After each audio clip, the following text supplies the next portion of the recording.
Oh, the humanity. What a race. What do you expect me to say about that? It simmered for a long while and then it boiled as we rounded third base towards the latter stages of that Grand Prix. Incredible. There are a gazillion talking points as well, by the way. We've got to talk about Lewis, haven't we? And again, it was an incident, lap 5, and he was on a charge up already from the back of the grid, from starting in the pit lane to 12th. That's chaos, testament to the man and the peddler that Sir Lewis Hamilton is still at the age of 39, notwithstanding the fact that he's driving ostensibly, by all accounts, a tractor. Toto Wolff talked about the Sir Lewis Hamilton incident, asked to apply some culpability, to apportion blame as far as Sir Lewis Hamilton yeeting it into the barrier on lap 5. He said it was 100% the car, that they'd set it up, of course, to be very knife edgy, to be very fast in the straight.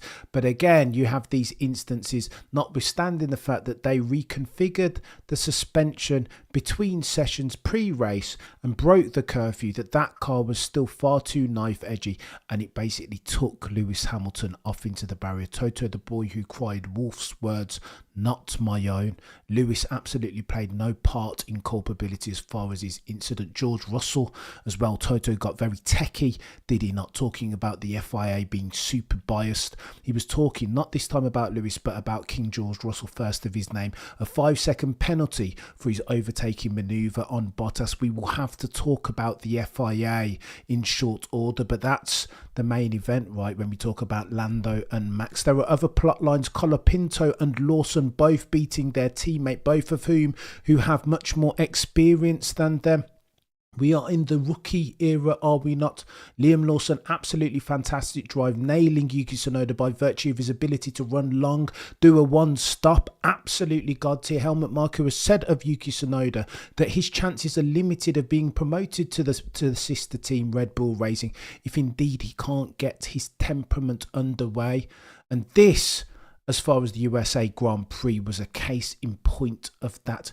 Yuki Tsunoda could not get out of his own way. He allowed the 5-second penalty. Indeed, there was a drip feed downside ramification as far as his performance inside the cockpit, and that has to matter. Charles Leclerc was absolutely impeccable, impossibly brilliant, as you would expect of a man of his calibre.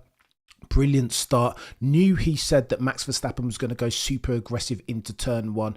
Ergo allowed the race to come to him. And this is what the great ones do. I know I've been very disparaging about Charles Leclerc. Modern day Jean Alesi et al, of course. But this was the day that I want to see him continue. I want to see this consistently from Charles Leclerc. Not just one day of 365.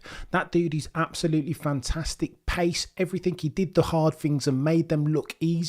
Gapping Maximilian Verstappen early on in the race to ensure that dude did not have his DRS.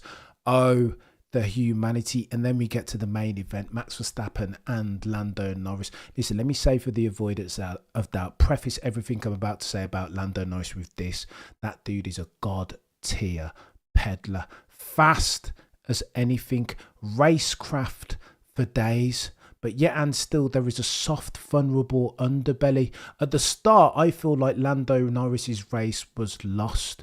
We said it before, did we not? That there are 3 things per Andrea Stella that he needed to do to rectify for his record of losing pole at the first lap, at the end of the first lap. It's been 7 occasions now. He's won from those 7. One of those 7 times he's managed to keep first position at the end of the first lap, having started on pole. Listen, the context is this. If you are competing for a championship, ladies and gents, with one Max Verstappen, as brutal and ruthless as that chap is, Lando Norris said it himself, you can't afford to consistently make mistakes of the unforced variety unless you want to lose your self-aforementioned championship. Seeing Lando Norris line up on the grid, we knew this was going to happen, did we not? His defensive posture. Andrea Stella told us 3 things that they investigated as far as Lando Norris's habit of making poor starts from pole. 3 things. The first was, of course, how many revs he was dialing in. The second was the launch, going up through the gears. They said once upon a time it was a software glitch. And the third, and probably the most important, bearing in mind how long the running is into turn one at the COTA circuit, is of course defensive posture. Andrea Stella's words, not mine. This is what they've been working on, the due diligence that they've putting time into as far as rectifying for Lando Norris's poor starts.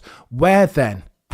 Say all that to say this. Where was that defensive posture from Lando Norris? The second that we saw him line up in the pit box like this, not even a semblance of pointing the front nose of his car towards Maximilian Verstappen at the apex at turn one. We knew that he was susceptible. Maximilian Verstappen was always going to attack his friend Lando Norris because he knows his soft, vulnerable underbelly. Helmut Marko has talked about mental fortitude as far as Lando Norris, or lack thereof. And I feel like this was another case in point. And it's not because he's not brilliant in the car. The racecraft was on point. I was shouting at the screen telling Lando, take your time, son. Chew your automotive pugilism food before you swallow. And he was doing it. He was setting up the move. No longer was this the overly eager Lando Norris that we saw in Austria. He knew that he had time. He knew that he had a tyre offset. And he knew, of course, that he had laps in which to make that move stick. He was biding his time. He was using ERS. He was setting up Max Verstappen as a lion would do his prey in the jungle, in the bloody safari. Do you know what I mean? In the wild. Of course, that's what Lando was doing, and that's what we'd expect from him, because he's a brilliant driver, and those are the skills requisite. No, are they not? He was doing that, but yet again, fails at the final hurdle. It was all there. And he sees his defeat yet again from the jaws of victory. Why and how? Because Maximilian is God tier as far as his race savvy. He understands the rule book inside and out. He's indeed the equivalent of a Jonathan Wheatley of an F1 peddler. He's the guy that knows the rules inside and out. Why do I say that? Well, you see that move was pulled by Lando Norris, the critical talking point. He was there. He was 2 wheels in front of Max Verstappen, and Max sees that happen in real time, understanding more acutely than Lando Norris, however, the rules, that the stewards will always penalise the guy who is behind as at the apex. It isn't about the combined entry. Just because on the straight you're ahead, Lando, that doesn't mean that you're going to get preferential treatment because of what happens next. It's at the apex, that's all that counts, and that's what the stewards has looked at. Now, a gazillion F1 fans will say that's unfair, that Max yet again was being too aggressive, but do not hate the player, hate the game. The FIA have been nothing but consistently inconsistent over the past 3-4 years. Lest we forget Brazil 2021, you understand it, but Max even then gives the stewards a very difficult decision to make, making sure that he has his nose in front of the attacking driver as at the apex. Anthony Davidson and Jenson Button on the Sky F1 broadcast were arguing this back and forth, that they need to do something about the COTA circuit. Again, there are bikes that race around there, but why can't they put gravel on the exterior, on the runoff area, and then you wouldn't even have this problem? There's no way that Lando would try and pull the move as he had done, but for now this is still a problem. And Lando Norris needs to understand that he's not playing checkers here when you're racing Maximilian Verstappen, 3, soon to be 4-time champion. You are playing chess of the automotive pugilism variety, Lando Norris. Therefore, there's a couple of things that you need to understand. Here's my plea to Lando Norris, as I desperately want to see the competitive landscape levelled over the next 5 races so that we see ourselves a competitive championship through to season end. Here's what Lando needs to do. Take yourself off social media, chap. There are stakes. If you want to become a champion, there is a tax to be paid. Pay it, therefore. Make a decision and stick to it, chap. Fortify for your mental fortitude.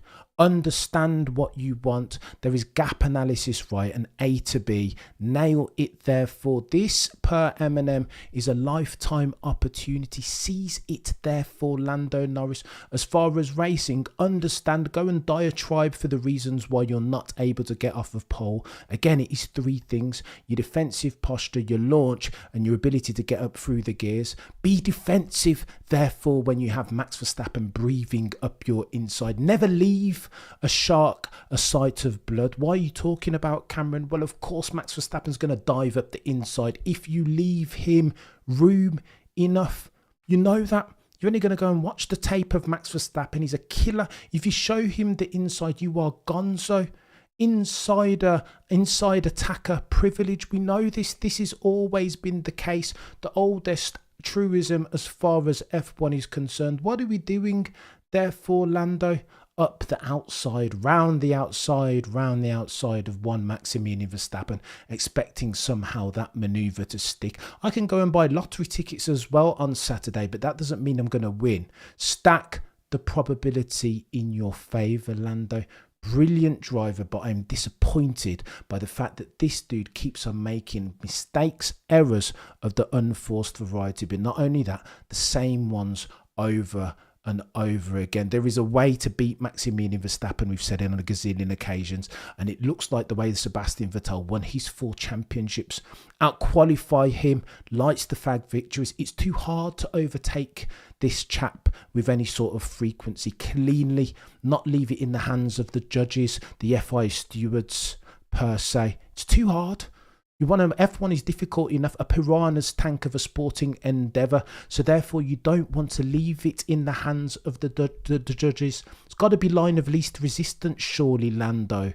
Lights to flag victories, just as did Sebastian Vettel. And we've got to ask questions of Andrea Stella and McLaren. Andrea Stella called into question, as did Toto Wolff, called into question the stewarding, as you would expect them to when a decision went against them. However, Andrea Stella said that the FIA sadly intervened unnecessarily in what was a beautiful, otherwise, piece of motorsport in the battle that was between Messrs Norris and Max Verstappen. And I concur.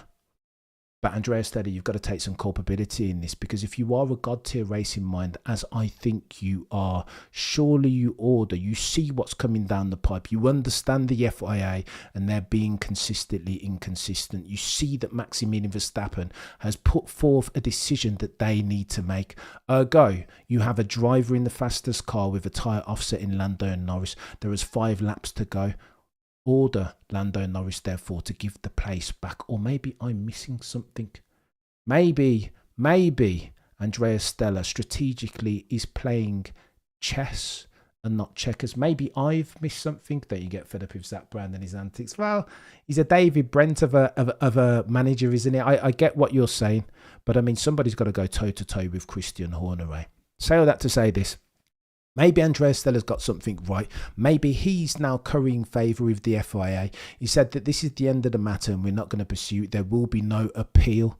So maybe he's playing the long game, and maybe it's me that's playing F1 checkers and not F1 chess. But ostensibly at face value, it looks like a mistake. If that's me, I see what's coming down the pipe. You have foresight sufficient to say, Lando, give him back the place and go again, attack him, just like he should an Oscar Piastri in Hungary. Remember I said earlier that Lando keeps on making the same mistakes over and over again.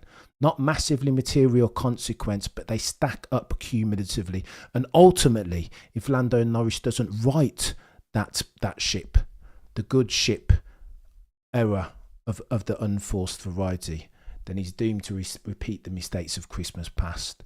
And he will give up this opportunity. Per Eminem, you only get one opportunity. This, Lando Norris, is the opportunity of a lifetime. Seize it, therefore, carpe diem, lest you be doomed to repeat the mistakes of Christmas past, and yet again, as you've done so frequently this season in 2024, seize defeat from the jaws of victory. What are we doing here?